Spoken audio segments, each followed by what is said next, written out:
Hi, it's AlaskaGranny. Today I want to share the story, Curious George Visits the Zoo. It's by Margaret and H.A. "George," said the man, "how would you like to see a real elephant? Let's go to the zoo." There was a lot to see at the zoo. There were giraffes with their necks so long they seemed to reach the sky. There were the kangaroos carrying their babies in their special pocket. And finally, there were the elephants with their floppy ears and their long trunks, munching on hay. It was lunchtime. People were eating on the park benches and picnicking on the grass.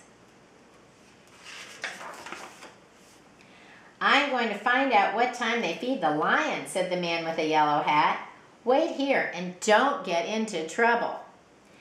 While George was waiting, he saw a zookeeper with a pail of bananas for the monkeys. The keeper put the pail down to get a drink of water at the water fountain. George was hungry. He grabbed the pail and ran away with it. "Hey!" shouted the keeper. "Stop that monkey!" But George kept on running. A crowd of people was standing near the monkey house, just the place for George to hide.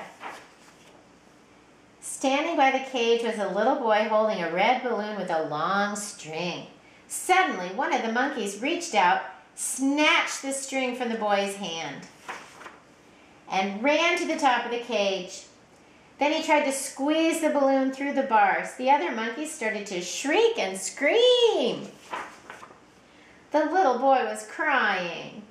"Please, could somebody get his balloon back?" asked the mother. None of the people could reach that high. But George knew what to do. With the pail in his hand, he climbed up to the top of the cage. He took a few bananas and fed them to the monkeys.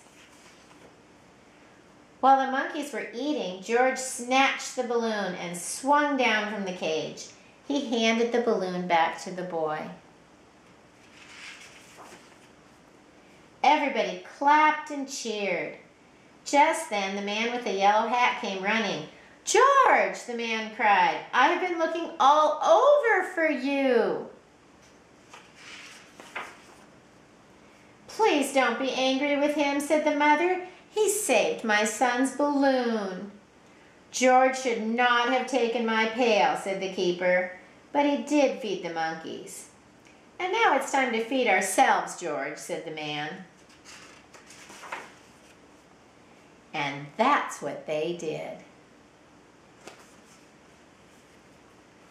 Curious George Visits the Zoo.